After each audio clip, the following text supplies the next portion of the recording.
Hi friends, welcome to Shamees kitchen. എല്ലാവർക്കും സുഖമാണല്ലോ. ഇന്നത്തെ നമ്മുടെ സ്പെഷ്യൽ എന്ന് പറയുന്നത് നല്ലൊരു ഓട്സ് പിസ്സ റെസിപ്പിയാണ് കേട്ടോ. രാവിലത്തെ ബ്രേക്ക്ഫാസ്റ്റ് ആയിട്ടോ ഡിന്നറിനോ നമുക്ക് ഇഷ്ടമുള്ള എപ്പോൾ വേണമെങ്കിലും സൂപ്പർ ടേസ്റ്റ് ആയിട്ട് നമുക്ക് തയ്യാറാക്കി എടുക്കാൻ പറ്റുന്ന നല്ലൊരു പിസ്സ റെസിപ്പിയാണ്. അപ്പോൾ ഈ വീഡിയോ ഇഷ്ടമായാൽ ഇതൊന്ന് ലൈക്ക് ചെയ്യാനും കൂടെ തന്നെ സബ്സ്ക്രൈബ് ചെയ്യാനും ആ തൊട്ടടുത്ത് കാണുന്ന ബെല്ലൈക്കൻ്റെ ഓള് മറക്കാതെ കൂടെ ഒന്ന് പ്രസ് ചെയ്തേക്കണേ. എന്നാൽ ശരി, ഇതെങ്ങനെയാണ് തയ്യാറാക്കുന്നത് വേഗം ഒന്ന് കണ്ടു നോക്കാം. ഇത് തയ്യാറാക്കി എടുക്കാനായിട്ട് ഞാനിപ്പോൾ ഒരു ബോൾ ഒന്ന് എടുത്ത് വെച്ചിട്ടുണ്ട്. ഇതിലേക്ക് നമുക്ക് ആദ്യം ചേർക്കേണ്ടത് ഇതുപോലെ 1 കപ്പ് അളവിൽ ഞാനിപ്പോൾ ഓട്സ് എടുത്തിട്ടുണ്ട്. റോൾഡ് ഓട്സ് ആണ് കേട്ടോ എടുത്തിട്ടുള്ളത്. അതല്ല നമ്മുടെ സാധാരണ നോർമൽ ഓട്സ് ഉണ്ടല്ലോ, അത് വേണമെന്നുണ്ടെങ്കിൽ ആ ഒരു ഓട്സിൽ നമുക്ക് സെയിം ആയിട്ട് തന്നെ തയ്യാറാക്കി എടുക്കാവുന്നതാണ്. അപ്പോൾ ഈ 1 കപ്പിലുള്ള ഓട്സ് നമുക്ക് ഇതിലേക്ക് ചേർക്കാം. 250 ml കപ്പിന് 1 കപ്പ് അളവിലാണ് ഓട്സ് എടുത്തിട്ടുള്ളത്. അപ്പോൾ ഇതിലേക്ക് ചേർക്കുന്ന ഇൻഗ്രീഡിയൻസിൻ്റെയൊക്കെ പർച്ചേസിങ് ലിങ്ക് വന്നിട്ട് ഞാൻ ഡിസ്ക്രിപ്ഷൻ ബോക്സിൽ കൊടുത്തിട്ടുണ്ട്. അപ്പോൾ ആവശ്യമുള്ളവർക്ക് ആ ലിങ്ക് ക്ലിക്ക് ചെയ്ത് ആമസോൺ വഴി പർച്ചേസ് ചെയ്യാവുന്നതാണ് കേട്ടോ. അതുപോലെ തന്നെ നമ്മുടെ കിച്ചണിൽ യൂസ് ചെയ്യുന്ന കടായിയുടെയൊക്കെ ഒരുപാട് പേര് ലിങ്ക് ചോദിക്കാറുള്ളതാണ്. അപ്പോൾ അതിൻ്റെയൊക്കെ ലിങ്ക് ഞാൻ ഡിസ്ക്രിപ്ഷൻ ബോക്സിൽ കൊടുത്തിട്ടുണ്ട് കേട്ടോ. അപ്പോൾ ഓട്സ് ചേർത്ത് കഴിഞ്ഞാൽ പിന്നീട് നമുക്ക് ഇതിലേക്ക് വേണ്ടത് മുട്ടയാണ്. ഞാനിപ്പോൾ ഒരു 2 മുട്ട എടുത്തിട്ടുണ്ട്. ആ മുട്ട നമുക്ക് ഇതിലേക്ക് ചേർക്കാം. അപ്പോൾ മുട്ട ചേർത്ത് കഴിഞ്ഞാൽ പിന്നെ നമുക്ക് ഇതിലേക്ക് വേണ്ടത് ഒരു 2 ടേബിൾ സ്പൂൺ അളവിൽ യോഗട്ടും കൂടിയാണ്. അധികം പുളി ഇല്ലാത്തത് വേണം നമുക്ക് എടുക്കാനായിട്ട്. അപ്പോൾ അതുകൊണ്ട് പേരിലാണ് യോഗട്ട് എടുത്തിട്ടുള്ളത്. ഇനിയിപ്പോൾ നമുക്ക് തൈരാണെന്നുണ്ടെങ്കിൽ അധികം പുളി ഇല്ലാത്ത തൈര് നോക്കി നമുക്ക് എടുക്കാവുന്നതാണ് കേട്ടോ. 2 ടേബിൾ സ്പൂൺ അളവിലാണ് ഇപ്പോൾ ചേർത്ത് കൊടുത്തിട്ടുള്ളത്. ഇനി നമുക്കിതിലേക്ക് വേണ്ടത് ഇതുപോലെ ഒരു 1/2 ടീസ്പൂൺ അളവിൽ വെളുത്തുള്ളി പേസ്റ്റ് എടുത്തിട്ടുണ്ട്. നല്ല ഫ്രഷ് ആയിട്ടുള്ള വെളുത്തുള്ളി ഒന്ന് ഗ്രേറ്റ് ചെയ്ത് എടുത്തതാണ്. അപ്പോൾ ഞാനിപ്പോൾ വെളുത്തുള്ളി പേസ്റ്റാണ് ചേർക്കുന്നത്. ഇതിന് പകരം നമ്മുടെ കയ്യിൽ ഇപ്പോൾ ഗാർലിക് പൗഡർ ഉണ്ടെങ്കിൽ അത് ചേർക്കാവുന്നതാണ്. അപ്പോൾ എല്ലാവരുടെ കയ്യിലും ആ ഗാർലിക് പൗഡർ ഉണ്ടാവാറില്ല. അതിൻ്റെ പേരിലാണ് ഞാൻ ഡയറക്റ്റായിട്ട് ഫ്രഷ് ആയിട്ട് നമ്മുടെ വെളുത്തുള്ളി അല്ലി തന്നെ ചേർത്ത് കൊടുക്കുന്നത്. ഇനിയിപ്പോൾ പൊടി ഉണ്ടെങ്കിൽ അത് ചേർക്കാം കേട്ടോ. 1/2 ടീസ്പൂൺ അളവിൽ നമുക്ക് പൊടി ചേർക്കാവുന്നതാണ്. അതുപോലെ തന്നെ 1 ടേബിൾ സ്പൂൺ അളവിൽ സവാളയുടെ പേസ്റ്റും കൂടി എടുത്തിട്ടുണ്ട്. സവാളയും ഒന്ന് ഗ്രേറ്ററിൽ വെച്ച് ഒന്ന് ഗ്രേറ്റ് ചെയ്ത് എടുത്തിട്ടുള്ളതാണ്. ഓണിയൻ പൗഡർ നമ്മുടെ കയ്യിലുണ്ടെങ്കിൽ 1 ടീസ്പൂൺ അളവിൽ ഓണിയൻ പൗഡർ ചേർക്കാവുന്നതാണ്. ഇനി ഇതിനോടൊപ്പം ഒരു 1/2 കപ്പ് അളവിൽ വെള്ളം ഞാൻ എടുത്തിട്ടുണ്ട്. ആ വെള്ളം കൂടി ചേർത്ത് കൊടുക്കാം. ഇതുപോലെ കുറച്ച് വെള്ളം കൂടി ചേർത്ത് കൊടുത്തിട്ട് നല്ല രീതിക്ക് ഇതെല്ലാം കൂടി ഒന്ന് മിക്സ് ചെയ്തെടുക്കാം നമുക്ക്. ഇപ്പോൾ ഞാൻ ഈ ഓട്സ് ഡയറക്റ്റായിട്ടാണ് ഇതിലേക്ക് ചേർത്ത് കൊടുത്തിട്ടുള്ളത്. അപ്പോൾ ഇച്ചിരി നല്ലപോലെ കുതിർന്ന് കിട്ടാൻ ഒരല്പം സമയം എടുക്കും. അതെല്ലാം നന്നായിട്ട് പെട്ടെന്ന് തന്നെ ഒന്ന് കുതിർന്ന് കിട്ടണമെന്നുണ്ടെങ്കിൽ മിക്സിയുടെ ജാറിലേക്ക് മാറ്റിയിട്ട് നമ്മുടെ ഈ ഓട്സ് ഒന്ന് ചെറുതായിട്ട് പൊടിച്ചിട്ടും അങ്ങനെയും ചേർക്കാവുന്നതാണ് കേട്ടോ. നമ്മുടെ നോർമൽ ഓട്സിനേക്കാളും കുറച്ചുകൂടി ബെനിഫിറ്റ്സ് കൂടുതലാണ് ഇതുപോലുള്ള റോൾഡ് ഓട്സിന്. അതിൻ്റെ പേരിലാണ് കേട്ടോ ഈ ഒരു ഓട്സിനെ എടുത്തിട്ടുള്ളത്. ഞാൻ നേരത്തെ പറഞ്ഞതുപോലെ നമ്മുടെ കയ്യിൽ ഇപ്പോൾ ഈ ഓട്സ് ഇല്ലാന്നുണ്ടെങ്കിൽ പകരം നമ്മൾ സാധാരണ ഓട്സ് കൊടുക്കാവുന്നതാണ്. ഏതാണെങ്കിലും പ്രശ്നമൊന്നുമില്ല. ടേസ്റ്റൊക്കെ ഒന്ന് തന്നെ ആയിരിക്കും, സെയിം ആണ്. അപ്പോൾ നമ്മുടെ ഓട്സ് ഒക്കെ ചേർത്ത് നല്ല രീതിക്ക് ഒന്ന് യോജിപ്പിച്ചെടുത്ത് കഴിഞ്ഞാൽ ഇനി നമുക്ക് വേണ്ടത് ഇതൊരു 1/2 മണിക്കൂർ ഇങ്ങനെ ഒന്ന് റെസ്റ്റ് ചെയ്യാൻ വേണ്ടി ഒന്ന് അടച്ചു വെക്കാം. അപ്പോൾ അത്രയും ആ സമയം കൊണ്ട് തന്നെ നന്നായിട്ട് നമ്മുടെ ഓട്സ് എല്ലാം ഒന്ന് സോഫ്റ്റായിട്ട് കുതിർന്നിട്ടുണ്ടാവും.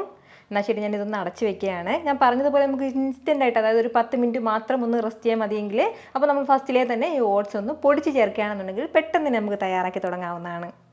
ഞാൻ ഇതിപ്പോൾ നമ്മളിങ്ങനെ ഒന്ന് റെസ്റ്റ് ചെയ്യാൻ വെച്ചിട്ട് ഏകദേശം ഒരു 1/2 മണിക്കൂറോളം ആയിട്ടുണ്ട്. അത്രയും സമയം കൊണ്ട് തന്നെ നന്നായിട്ട് നമ്മുടെ ഓട്സ് എല്ലാം ഒന്ന് സോഫ്റ്റായി കിട്ടിയിട്ടുണ്ട് കേട്ടോ. ഈ ഒരു രീതിക്ക് നന്നായിട്ട് തന്നെ ഒന്ന് സോഫ്റ്റായി വന്നിട്ടുണ്ട്. ഇനി നമുക്ക് ഒരു വിസ്ക് വെച്ചിട്ടോ അല്ലാന്നുണ്ടെങ്കിൽ സ്പാച്ചില വെച്ചിട്ടോ നല്ല രീതിക്ക് തന്നെ ഇതെല്ലാം നമുക്കൊന്ന് ഉടച്ചു കൊടുക്കാവുന്നതാണ്. മാക്സിമം കഴിയുന്നത് പോലെ നന്നായിട്ട് നമുക്കൊന്ന് യോജിപ്പിച്ച് കൊടുക്കാം. ഈ ഒരു രീതിക്ക് നന്നായിട്ടൊന്ന് മിക്സ് ചെയ്ത് കൊടുത്തു കഴിഞ്ഞാൽ പിന്നെ ഇനി നമുക്കിതിലേക്ക് 1-2 ചേരുവകളും കൂടി ആവശ്യമായിട്ടുണ്ട്. ഇതുപോലെ ഒരു 1/2 കപ്പ് അളവിൽ ഞാനിപ്പോൾ ചീസ് എടുത്തിട്ടുണ്ട്. ഏത് ചീസ് വേണമെങ്കിലും ചേർക്കാവുന്നതാണ്. ഏത് ഫ്ലേവറിലുള്ളത് വേണമെങ്കിലും ചേർക്കാവുന്നതാണ് കേട്ടോ. അതൊക്കെ നമ്മുടെ ഇഷ്ടമാണ്. ഏത് അളവിൽ ചേർക്കണം എന്നുള്ളത് നമ്മുടെ ഇഷ്ടത്തിനനുസരിച്ച് ചേർക്കാം. അപ്പോൾ നമുക്ക് മുസറല്ല ചീസ് ആണെന്നുണ്ടെങ്കിൽ അത് ചേർക്കാം. അല്ലാന്നുണ്ടെങ്കിൽ സ്ലൈസ്ഡ് ആണെന്നുണ്ടെങ്കിലും ഏത് വേണമെങ്കിലും ചേർക്കാവുന്നതാണ്. ഞാനിപ്പോൾ 1/2 കപ്പ് അളവിൽ എടുത്തിട്ടുണ്ട്. കൂടെ ഇതുപോലെ 1 ടീസ്പൂൺ അളവിൽ ചില്ലി ഫ്ലേക്സും കൂടി. കൂടെ പിന്നെ വേണ്ടത് ഇതുപോലെ കുറച്ച് ഓറിഗാനോ ആണ്. അപ്പോൾ നമ്മുടെ കയ്യിലുണ്ടെങ്കിൽ ചേർക്കാം, ഇല്ലാന്നുണ്ടെങ്കിൽ നമുക്ക് സ്കിപ്പ് ചെയ്യാവുന്നതാണ്. ഇനി നമുക്കിതിലേക്ക് ഒരു 2 പിഞ്ച് അളവിൽ മാത്രം ഉപ്പും കൂടി ചേർത്ത് കൊടുക്കാം. അപ്പോൾ ഇത് ഇത്രയും കൂടി ചേർത്തിട്ട് നന്നായിട്ട് എല്ലാം കൂടി ഒന്നുകൂടി യോജിപ്പിച്ച് കൊടുക്കാവുന്നതാണ്.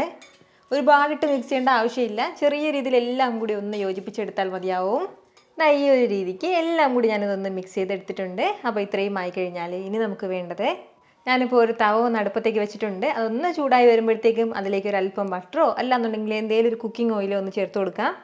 ഇനി വേണ്ടത് ഒരു പകുതി സവാള ഞാനൊന്ന് ഇതുപോലെ അത്യാവശ്യം വലിയ പീസാക്കിയിട്ടൊന്ന് അരിഞ്ഞെടുത്തിട്ടുണ്ട്. ഇതളുകളായിട്ടൊന്ന് അരിഞ്ഞ് ചേർത്താൽ മതിയാവും. കൂടെ തന്നെ കുറച്ച് ക്യാപ്സിക്കം കൂടി. നമ്മുടെ കയ്യിലുള്ള ഏത് കളർ വേണമെങ്കിലും ചേർക്കാവുന്നതാണ്. ഞാൻ പച്ച മാത്രമേ ഉള്ളൂവെങ്കിൽ പച്ച മാത്രം ചേർക്കാം. ഞാനിപ്പോൾ പച്ചയും റെഡും കൂടെ ചേർത്തിട്ടുണ്ട്. ഇനി നമുക്കിതൊന്ന് ലൈറ്റായിട്ട് മാത്രം ഒന്ന് വഴറ്റി കൊടുക്കാം. നന്നായിട്ട് ഒരുപാട് സമയത്ത് വഴറ്റേണ്ട ആവശ്യമില്ല. ഇതുപോലെ ചെറുതായിട്ടൊന്ന് ചൂടായി കിട്ടിയാൽ മതിയാവും. ഈ ഒരു രീതിക്ക് ഒന്ന് ചൂടായി കഴിഞ്ഞാൽ ഇനി നമുക്കിതെല്ലാം കൂടി എല്ലാ സ്ഥലത്തേക്കും ഒന്ന് സ്പ്രെഡ് ചെയ്ത് കൊടുക്കാവുന്നതാണ്. ഇതുപോലെ ഒന്ന് നിരത്തി കൊടുത്തു കഴിഞ്ഞാൽ ഇനി നമുക്കിതിന് മുകളിലായിട്ട് നമ്മുടെ ഓട്സിൻ്റെ മിക്സ് ഒന്ന് വെക്കാവുന്നതാണ്. എല്ലാം കൂടി ഒരുമിച്ച് നമ്മൾ ഇതിലേക്ക് ചേർക്കരുത്, എങ്കിൽ നമ്മൾ ഈ സെറ്റ് ചെയ്ത് വെച്ചിരിക്കുന്ന നിരത്തി വെച്ചിരിക്കുന്നതൊക്കെ എല്ലാം കൂടി അവിടെ ഇവിടെ ആയിട്ടായി പോകും. നമുക്ക് ഈ ഒരു രീതിക്ക് തന്നെ കിട്ടണം. അപ്പോൾ അതിൻ്റെ പേരിൽ ഇതിന് മുകളിലേക്ക് ഒരു സ്പാച്ചില വെച്ചിട്ടോ ടൈ വെച്ചിട്ടോ നമുക്ക് ഈ മിക്സ് മാത്രം ഒന്ന് എല്ലാ സ്ഥലത്തേക്കും ആകുന്നത് പോലെ ഒന്ന് കോരി ഒഴിച്ചു കൊടുക്കാവുന്നതാണ്. ഇതുപോലെ എല്ലാം ഒന്ന് ചേർത്ത് കൊടുത്തിട്ട് നമുക്ക് നന്നായിട്ട് ഇതെല്ലാം കൂടി എല്ലാ സ്ഥലത്തേക്കും ആകുന്നത് പോലെ ഒന്ന് നിരത്തി കൊടുക്കാവുന്നതാണ്. അപ്പോൾ ഈ ഒരു രീതിക്കെല്ലാം ഒന്ന് എടുത്തു കഴിഞ്ഞാൽ ഇനി ഇതിന് മുകളിലേക്ക് ഒരു 1/2 ടീസ്പൂൺ അളവിൽ വറുത്ത കറുത്ത എള്ളും കൂടി ചേർത്ത് കൊടുക്കാം. വറുത്ത എള്ള് വേണം കേട്ടോ ചേർക്കാനായിട്ട്. അപ്പോൾ കുറച്ച് എള്ള് ചേർക്കുകയാണ്. അതുപോലെ തന്നെ ഒരല്പം ചില്ലി ഫ്ലേക്സും കൂടി. അപ്പോൾ ഇത് രണ്ടും കൂടി ചേർത്തിട്ട് നമുക്ക് ഒന്ന് അടച്ച് വെക്കാം. ഒരു 5-6 മിനിറ്റ് മാത്രം ഒന്ന് അടച്ച് വെച്ചിരുന്നാൽ മതിയാവും. ഫ്ലെയിം നന്നായിട്ട് ഇതിനെ കുറച്ച് വെച്ചിരിക്കണം, എങ്കിൽ മാത്രമേ ഇത് നല്ലതുപോലെ വെന്ത് കിട്ടുള്ളൂ. എല്ലാം ഫ്ലെയിം കൂട്ടി വെക്കുകയാണെന്നുണ്ടെങ്കിൽ ആ അടിഭാഗം നന്നായിട്ട് പെട്ടെന്ന് കരിഞ്ഞു പോവുകയും ചെയ്യും, ഉൾഭാഗം വേഗയില്ല. അതിൻ്റെ പേരിൽ നല്ലതുപോലെ കുറഞ്ഞ ഫ്ലെയിമിലിട്ടിട്ട് വേണം നമുക്കിതൊന്ന് വേവിച്ചെടുക്കാനായിട്ട്. ഇതിപ്പോൾ ഇങ്ങനെ ഒന്ന് കുക്കാകാൻ തുടങ്ങിയിട്ട് ഏകദേശം ഒരു 6 മിനിറ്റോളം ആയിട്ടുണ്ട്. അത്രയും സമയം കൊണ്ട് തന്നെ നമ്മുടെ ആ ചീസെല്ലാം നന്നായിട്ടൊന്ന് മെൽറ്റായി കിട്ടിയിട്ടുണ്ട്. ഇതുപോലെ ഒരു സൈഡ് നല്ലതുപോലെ വെന്തിട്ടുണ്ടാവും. ഇനി നമുക്കൊന്ന് തിരിച്ചിട്ട് കൊടുക്കണം. അപ്പോൾ തിരിച്ചിടുമ്പോൾ സ്പാച്ചിൽ എന്തെങ്കിലും കൊണ്ട് തിരിച്ചിടാൻ വേണ്ടി നിൽക്കരുത്, എങ്കിൽ പിന്നെ അതങ്ങ് ഒടിഞ്ഞു പോകും. അതിൻ്റെ പേരിൽ ഒരു പ്ലേറ്റ് ഒന്ന് ഇതിന് മുകളിലേക്ക് ഒന്ന് കമഴ്ത്തി കൊടുത്തിട്ട് ആ പ്ലേറ്റിലേക്ക് വേണം കേട്ടോ ഒന്ന് തട്ടി കൊടുക്കാനായിട്ട്. എന്നിട്ട് നമുക്ക് പ്ലേറ്റിൽ നിന്ന് നേരെ ഡയറക്റ്റായിട്ട് നമ്മുടെ ഈ പാനിലേക്ക് ഇടാവുന്നതാണ്. ഇപ്പോൾ നിങ്ങൾക്ക് കാണുമ്പോൾ തന്നെ അറിയാമായിരിക്കുമല്ലോ ഒരു സൈഡ് എന്തുമാത്രം നല്ല പെർഫെക്റ്റ് ആയിട്ടാണ് നമുക്കിത് റെഡിയായി കിട്ടിയിട്ടുള്ളതെന്ന്. നന്നായിട്ട് ഇതിന് കുക്കായി കിട്ടിയിട്ടുണ്ട്. അപ്പോൾ ഇനി നമുക്ക് വേണമെന്നുണ്ടെങ്കിൽ ഇതിന് മുകളിലൊക്കെ ചീസ് ഇട്ട് കൊടുക്കാം കേട്ടോ. അപ്പോൾ നിർബന്ധമാണെന്നുണ്ടെങ്കിൽ, അതായത് ചീസൊക്കെ ഇഷ്ടം കൂടുതലുള്ളവർക്ക് ചീസൊക്കെ ഈ ഒരു സമയത്ത് ഇതിന് മുകളിലേക്ക് ഇട്ട് കൊടുക്കാം. അപ്പോൾ ഞാൻ ചീസ് ഒന്നും ചേർക്കുന്നില്ല, കാരണം നമ്മൾ ഇതിലേക്ക് ചേർത്തിരിക്കുന്ന ചീസ് തന്നെ ധാരാളം മതിയാവും. ഇനി നമുക്കിത് അടച്ച് വെച്ചിട്ട് ഒരു 3 മിനിറ്റും കൂടി ഒന്ന് വേവിച്ചെടുക്കാവുന്നതാണ്. ഇനി നമുക്ക് പഴയതുപോലെ അത്രയും സമയം വെക്കേണ്ട ആവശ്യമില്ല. ഒരു 3-4 മിനിറ്റ് മാത്രം അടച്ച് വെച്ച് നല്ല കുറഞ്ഞ ഫ്ലെയിമിൽ ഒന്നുകൂടി ഒന്ന് കുക്കാവട്ടെ. ഇതിപ്പോൾ ഒരു 3 മിനിറ്റും കൂടി കഴിഞ്ഞിട്ടുണ്ട്. ഇനി നമുക്ക് ഒന്ന് തുറന്ന് നോക്കാവുന്നതാണ്.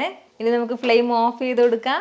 വളരെ പെർഫെക്റ്റ് ആയിട്ടാണ് നമ്മുടെ ഓട്സ് പിസ്സ ഇവിടെ റെഡി ആയിട്ടുള്ളത്. ഇനി നമുക്കൊരു പ്ലേറ്റിലേക്ക് ഒന്ന് സെർവ് ചെയ്യാവുന്നതാണ്.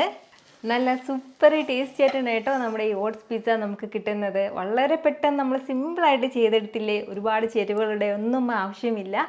എല്ലാ ദിവസവും നമ്മൾ ഒരുപോലെ ഓട്സിൽ റെസിപ്പികൾ തയ്യാറാക്കുന്നതിൽ നിന്നും ഇതുപോലെ വ്യത്യസ്തമായിട്ടുള്ള റെസിപ്പികളും കൂടി ഇടയ്ക്കിടയ്ക്ക് ഒന്ന് തയ്യാറാക്കി നോക്കണം. അപ്പോൾ ട്രൈ ചെയ്ത് നോക്കുന്നവരൊക്കെ മറക്കാതെ നിങ്ങളുടെ ഫീഡ്ബാക്ക് ഒന്ന് അറിയിച്ചിരിക്കണം. കാരണം നിങ്ങളുടെ ഫീഡ്ബാക്ക് കാണുമ്പോഴായിരിക്കും അത് മറ്റുള്ളവർക്കും തയ്യാറാക്കി നോക്കണം എന്നുള്ളത് പ്രചോദനം ഉണ്ടാകുന്നത്. ഇത്ര എളുപ്പത്തിലും രുചികരമായിട്ടാണല്ലേ നമ്മൾ തയ്യാറാക്കി എടുത്തിട്ടുള്ളത്. അപ്പോൾ ഇത് ഇഷ്ടമായാൽ ഇതൊന്ന് ലൈക്ക് ചെയ്യാനും കൂടെ തന്നെ നിങ്ങളുടെ ഫ്രണ്ട്സിനും ഫാമിലിക്കും എല്ലാവർക്കും ഇതൊന്ന് ഷെയർ കൂടി ചെയ്ത് കൊടുത്തേക്കണം. ഇതുപോലുള്ള റെസിപ്പിക്ക് വേണ്ടിയിട്ട് നമ്മുടെ ഷാമീസ് കിച്ചൻ ചാനൽ ഫോളോ ചെയ്യാനും സബ്സ്ക്രൈബ് ചെയ്യാനൊന്നും ആരും മറക്കരുത്. വീണ്ടും നല്ലൊരു ഷാറ് വീഡിയോ ആയിട്ട് നാളെ കാണാം. അതുവരേക്കും എല്ലാവരും ഹാപ്പി ആയിട്ടിരിക്കുക, സന്തോഷമായിട്ടിരിക്കുക, എല്ലാവരും സേഫ് ആയിട്ടിരിക്കണം. Take care friends. ടാറ്റാ.